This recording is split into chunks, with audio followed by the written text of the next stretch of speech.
Elena and David's son Ashley has autism. 15 years ago, they asked for support from mental health experts. Ashley was placed in care, but for the past 5 years, he's spent most of his days isolated and in seclusion. It's a situation they never expected. This is their plea for a review of Ashley's care. That's my son Ashley, just coming out of the surf. He used to really love surfing at this beach. We used to spend half a day out here every day, and that was marvellous. He's our only child, and he's in a helpless situation. There's nothing he can do about it. There's nobody really who can get him out of where he is. Political pressure in New Zealand has led to a shift from institutional care since the 1980s. But the United Nations has criticised ongoing practices of seclusion. That's about the size of the room he's been in for the last 5 years. We're not allowed to go in there. It's sort of forbidden, mainly because of privacy issues, I believe. There's kind of paranoia about being in a prison, and effectively it is one.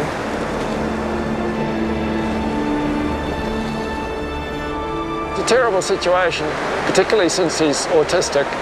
It's almost like torture to somebody like that, to be in a situation like that. So it's just unbelievable that it'll happen. This sort of thing happens in the 21st century. We have to cope. If we don't cope, then Ashley won't cope. So, yeah.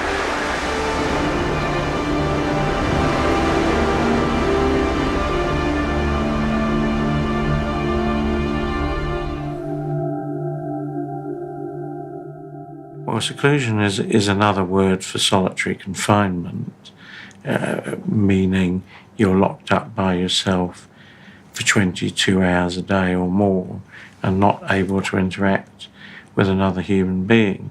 And in countries around the world, nobody ever describes what they're doing as solitary confinement. It's always got different labels. He had a very difficult birth, like 28 hours. He was just very, very quiet. And I thought, oh, this is great. Didn't know what was coming. He was having autism. He wasn't diagnosed until his teens, but he was such an anxious child. Anything new was a real challenge. He went to school. Loved the outdoors. He didn't really want to learn. He always wanted to go surfing. He'd knock on my bedroom door at 5 in the morning. "Mum, come take me surfing." And I think, oh no, but because he enjoyed it so much, I'd get up and take him out to the surf before school. Sometimes there would be ice on the sand.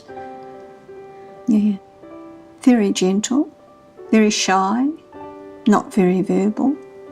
Loved the animals, of course. When there were baby roosters, he would insist that I help him take these roosters about 2 or 3 kilometres down through the paddock so that they wouldn't get their heads chopped off. He loves nuts. He's so routine-driven that he's always wanting to have the same thing every day. Expects it and gets very angry and annoyed if he doesn't get it. One thing about Ashley is he is very grateful. And so often he'll say, "Oh, Mum, you're so good, and you really helped me." Really caring for Ashley more than most parents would for the last 20 years. So if we're routine-driven too, it's not surprising. Yeah. Oh, yeah, we're fine for time. Okay, good. Okay.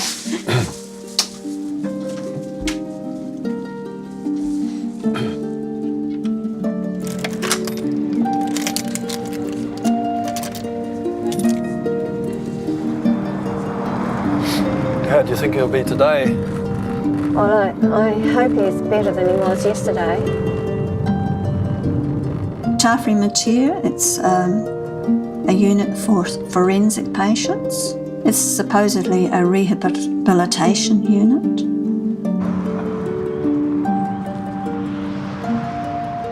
It's definitely long-term.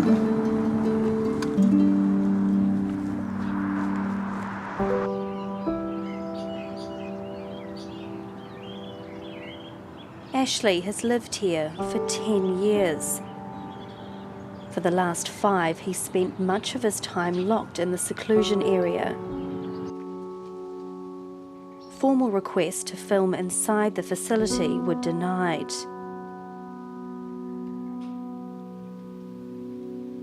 Five days a week we spend an hour with him. He does his watering in the garden and maybe plants a few plants that we bring along. Go for a bit of a walk around the courts, and sometimes if we're lucky enough we go down, walk down to the chapel. Ashley is allowed to move beyond his unit for an hour or so each day. Today is a treat. His parents have permission to walk Ashley down the road outside the facility. You often sing a song to me. What's the song? If you go down to the woods. No, not that one. Here comes the sun. Happy, happy, joy, joy.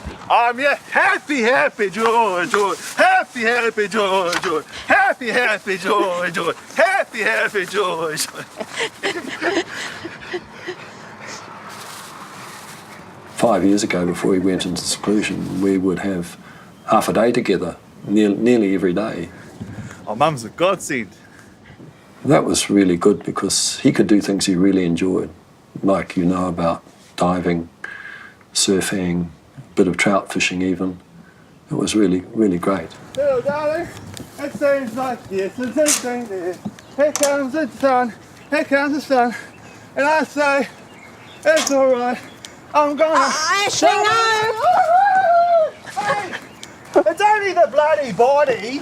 Ashley, you're too excited. Shh. No. Ashley, you're too excited. Take a deep breath. Now, come on. Here you come. Here, boy. He has all these impulses coming in through sight and through auditory processes, and he can't make sense of them. They all come in too much of a jumble, and particularly his auditory processing. And that tallied with his reactions to loud noises, or even more than one person talking at the time is difficult for him. So if you get 2 or 3 people holding a conversation or joking together, he will feel right out of it. It disorientates him. He can't process all this information coming at the same time. Just quiet, Ash, just quiet. Nice little boy, man. I went to school.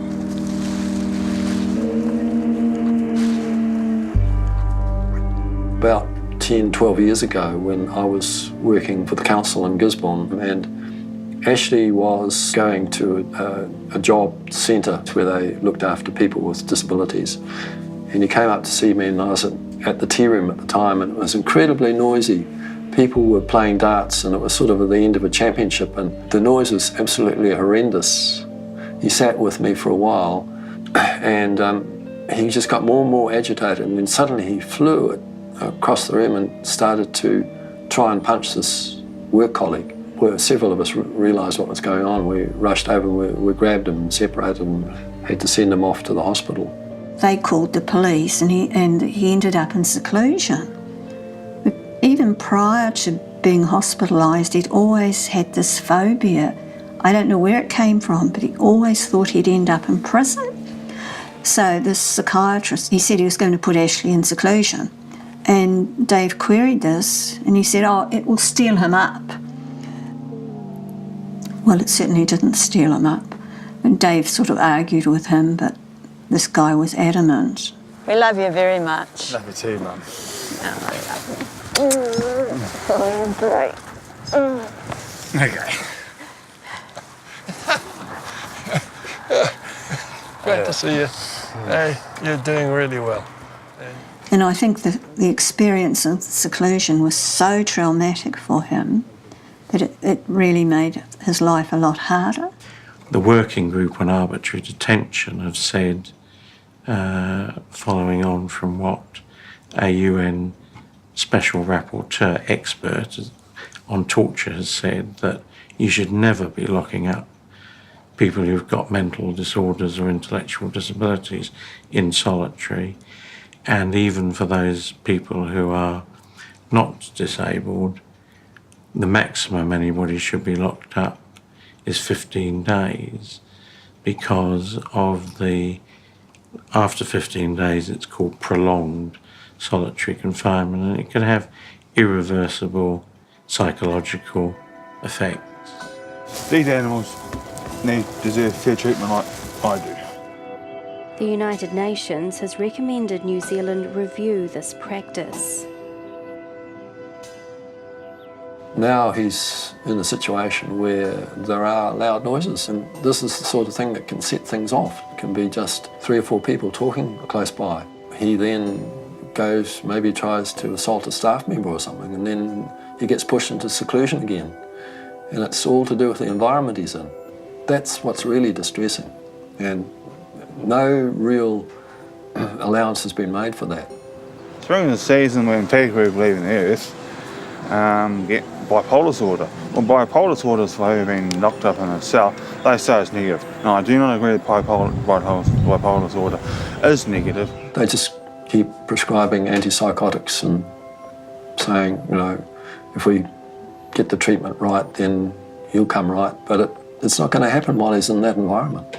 That's why we're so adamant that he has to get out of there. What do you remember when you were little?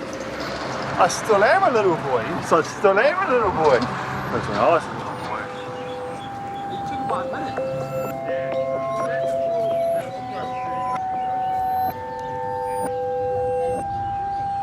I see him as a young man, very much in a great struggle just to keep himself together in some sort of way, in a way that we wouldn't really recognise.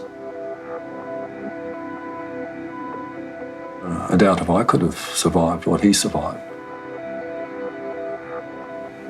So I've got a lot of admiration for him, really. I just love being with him. I think the same counts for him too. We love each other in that sort of way, simple way, yeah.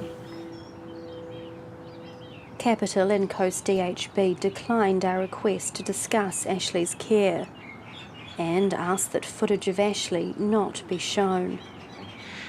They're trying to limit his freedom of expression, and unless it's going to be dangerous to his health, I really can't see that they've got any grounds for stopping filming. I mean, I'm assuming they're frightened of legitimate criticism or media comment. It may not be criticism. What have they got to hide?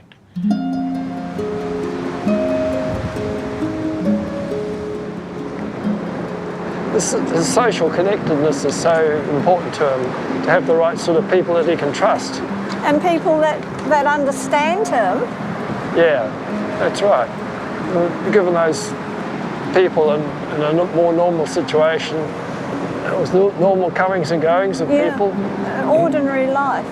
But hopefully he can get more and more trips like that out and eventually get out to a nice place in the country where he can do that every day. Let's face it, he only does that about once a fortnight or once a week at the very most. Yeah, if he's lucky. I'm happy, George. Happy, George. To lock somebody up, you normally have a psychiatrist and traditionally somebody less senior, like a psychiatric nurse.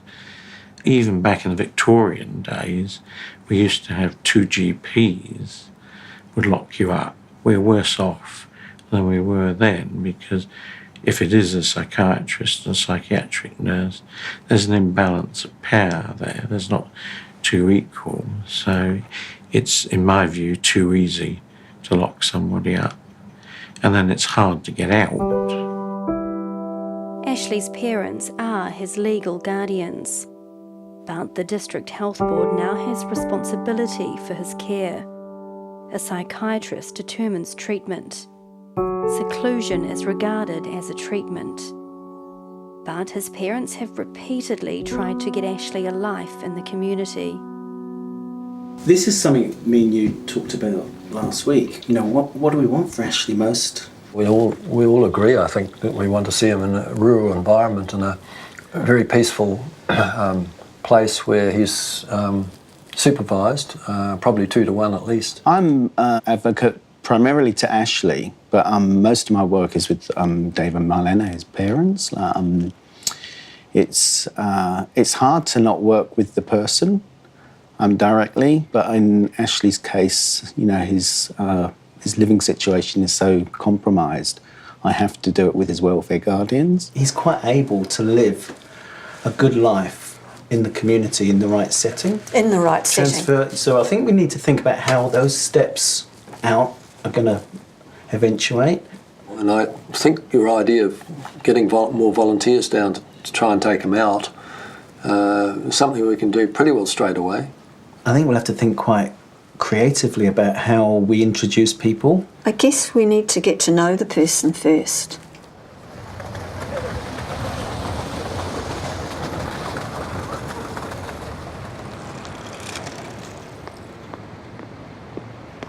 The right to freedom is a fundamental human right.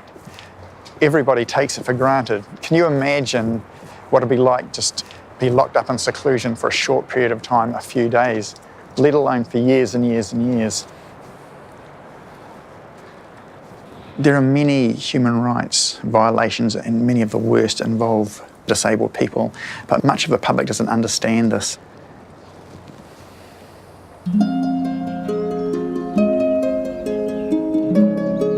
Happy, happy, joy, joy. Happy, happy, joy, joy. Happy, happy, joy, joy. It's not just being in a room on your own. Seclusion is supposedly low stimulus.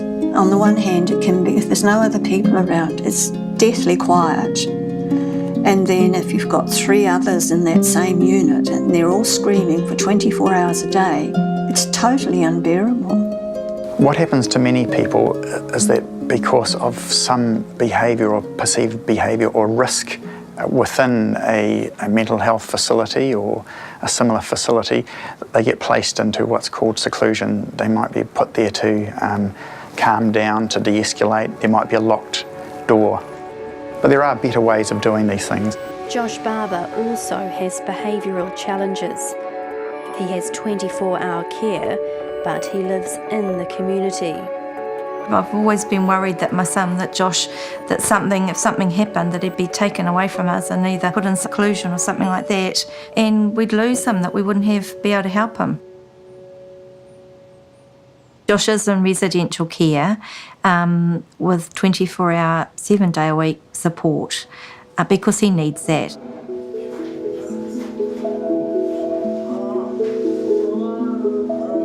So he's severely autistic and he's non-verbal. Actually, he can't read or write, and so he can't speak, and he has behavioural issues, quite severe at times. He can headbutt, and he has headbutted me. He has headbutted my husband. One time, when Gary said no about something or something, he just ran straight across the room, boom, and I mean, it nearly knocked my husband out.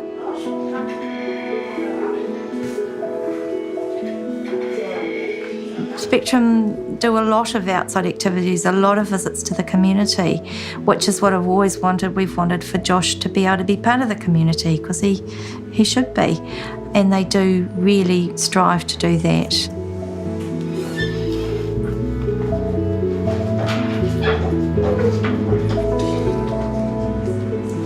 He's got friends. One of the boys in the house with him, they get on quite well together, and it's pretty full. Josh has got a bigger room with a rocking chair, an easy boy that he loves to stretch out in. He can play his music or put telly on, and he'll go into his room and he loves that space.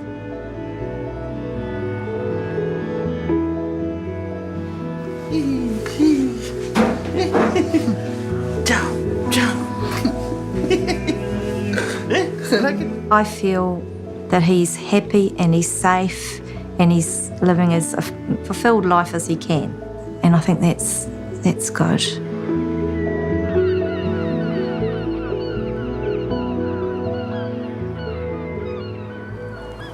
What about seclusion? What can you tell me about that? I don't really like being in seclusion. It's too tough on my head. Why is he in there? Because He ended up going into the mental health system instead of into a service matched to his needs, probably a service more matched to his intellectual disability, his learning disability. He went in, and because they couldn't find a place, he became conditioned into the mental health system. And what is your room like?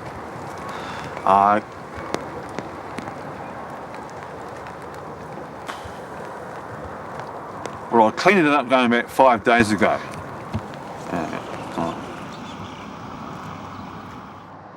It's a cell. It's got no toilet or running water. It's got a bedpan, a bed, which is usually a plastic mattress, and nothing else.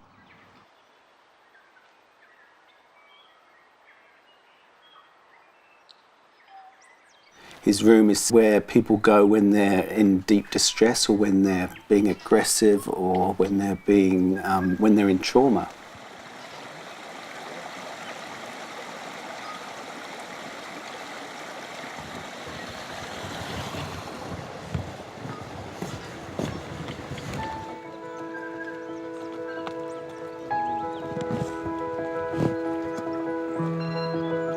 You know, I've experienced seclusion, but for Ashley, he's had significant periods, years living in seclusion.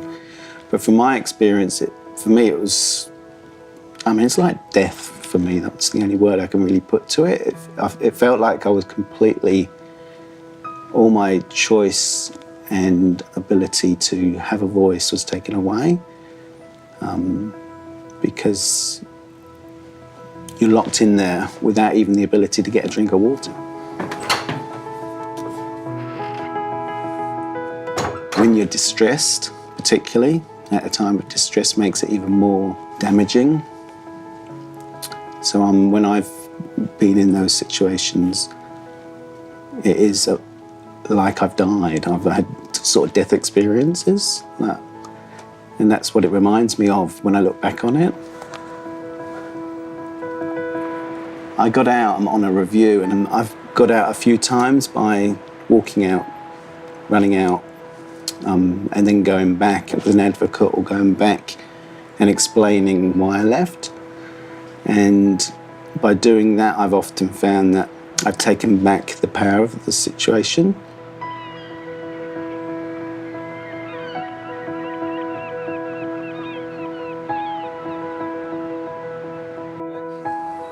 You tell them what the plant is, Ash? This plant's called kawakawa, and it's very good for medicine purposes and emotional well-being.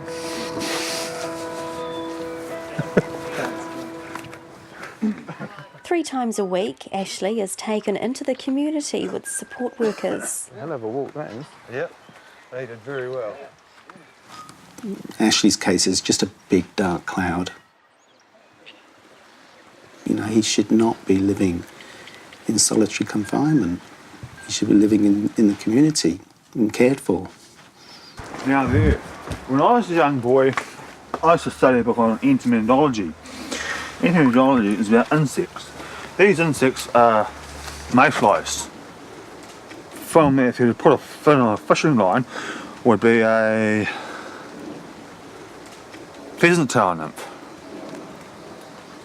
Yeah. So they actually, if you want to know the right sort of hooks to use in this area, on the Tongariro, there's a size 14 long shank. Yep. Okay. And what else we got in here? Little teddy bears are having a lovely time today. Watch them go.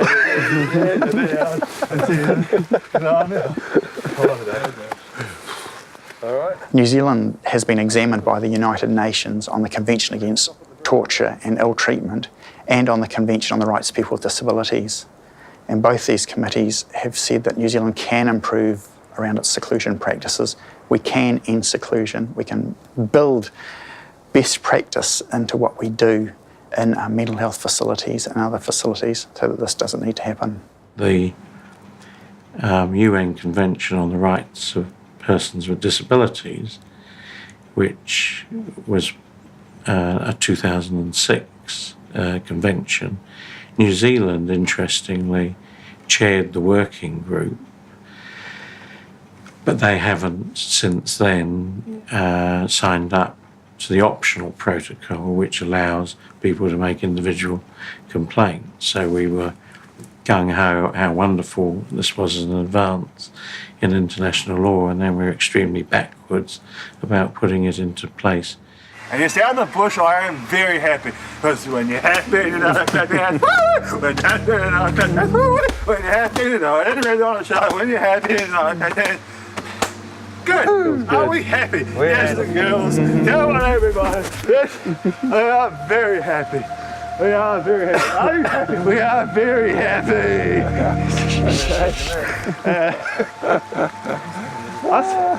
Let's get to the next stream. That is rubbish. People do not leave rubbish lying around. The rubbish makes their place untidy. So they put this in the bin. Now rubbish can actually be recycled here, but that does come from you. Recycling is very good. I am very behind. When I was a young boy, I used to believe in cash for cans. I used to do cash for cans. I used to have a friend called Jimmy McNeil, and him and I would drive all the way to Mahia and do cash for cans, yes. And we would make we'd make money for our friends, and then we'd have enough for a can each. I mean, he's with friends, with people he trusts and knows, and he's just having a lovely time. And he's sort of a bit over-exuberant at times, which is to be expected. Who's a lucky boy? Oh, who's a lucky boy? Am I being selfish, am I? Couldn't have that, could we? So we can all have a cup of tea at the chapel, I reckon. Yeah. What do you reckon? We take your sausage roll and we go to the chapel and have a cup of tea with your sausage roll. Okay? At the chapel. At the chapel. Bargain. What he was talking about, the nymphs in the stream, pretty accurate. The type of hooks you use. And number 14 long shank hook with pheasant tail. It's all trout fishing stuff.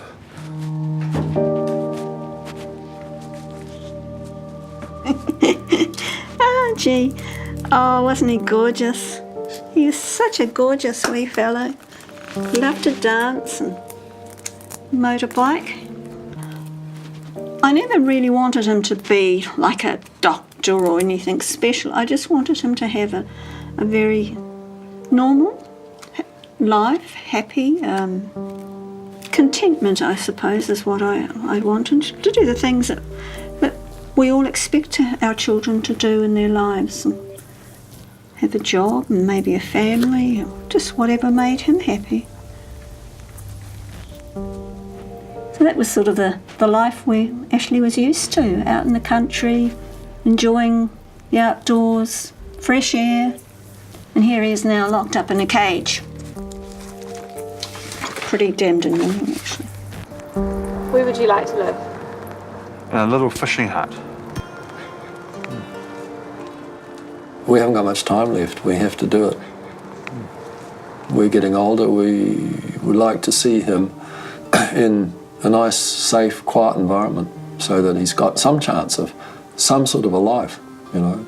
We're not expecting miracles. You can't treat autism. It's a neurological disorder.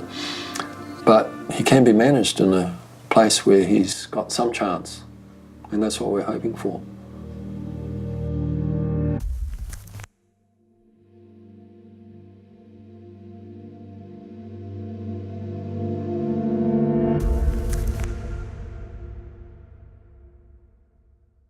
Attitude was made with funding from New Zealand On Air.